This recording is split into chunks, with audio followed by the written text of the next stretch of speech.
All right, we're talking with JP Ricciardi. He is the host of the Brushback Podcast, former Major League Baseball general manager. He was GM of the Toronto Blue Jays for 8 seasons, as well as handling every other position in Major League Baseball. A true man of baseball. JP, thanks for joining us once again here. We appreciate it. Oh, my pleasure, Mike. So, Alex Cora, manager of the Red Sox, said in a press conference that he thinks the Red Sox should get greedy, in his opinion, before the trade deadline. He doesn't want to. He says that there's teams ahead of us that aren't playing well. He wants to get better than those teams, so he thinks they should get greedy. Being a former GM, with your insights, how would you like to see the Red Sox get greedy?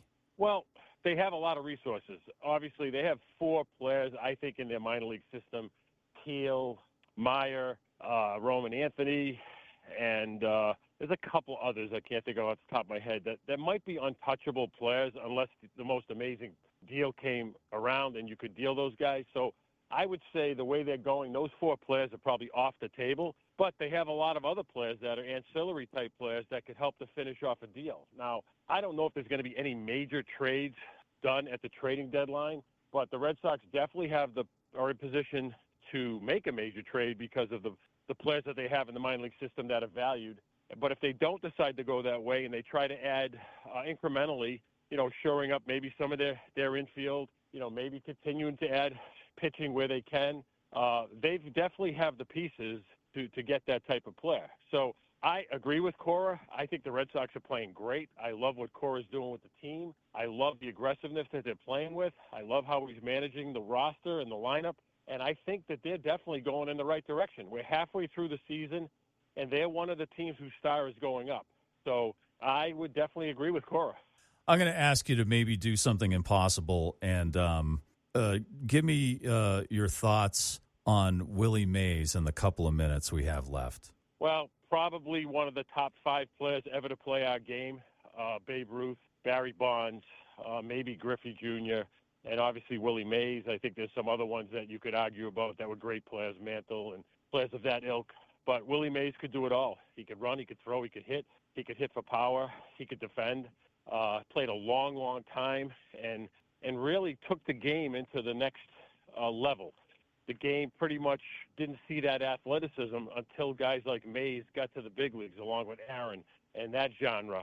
So I think Willie Mays took baseball from one era to another era and really just raised the bar as to what greatness can be. And I got to meet him a few times in San Francisco when I worked there. Very nice guy, a gentleman. And obviously at a different point in his life, he was older. But when you just go look at the numbers, which baseball is a numbers game, it's hard to look at Willie Mays and say that he arguably isn't the greatest player who ever played. And I think his impact on the game goes beyond just the numbers because of the African-American players that played baseball because of Willie Mays. And that brought us the Griffeys and the Bondses and the other guys. And our game is better because of it. So, Willie Mays was an iconic player, an iconic figure. And I think his stamp is that he changed the game of baseball in so many ways. And we're so lucky that he played it. And I know as a kid, I only got to see Willie Mays play when they had the game of the week on Saturdays. And he was getting near the end of his career at that point. But, to be able to watch Willie Mays play was so exciting because we heard so much about him. And the only chance you got to see him was if NBC did the game of the week. So I just think, like I said earlier, when I think of baseball, Willie Mays' name jumps out as one of the greatest of all time. So who do you have as a guest on the Brushback this week? We have we just finished taping with Joe Garagiola Jr., who wow. He was great. He was great. And we actually got to get Joe back because we didn't even get into his dad, who was an absolute character. Yeah. And grew up childhood friend of Yogi Berra. So, but Joe has had an amazing career. He was the original GM of the Diamondbacks when they were founded and took them to a world championship. And it was interesting to hear how, you don't get to talk to too many people who are at the ground level of an organization from its inception to building it all the way up to obviously a world championship club. So he was very, very interesting with some great stories, and I think the fans are going to like that. And we're going to continue to just try to bring different people on that bring different looks at baseball.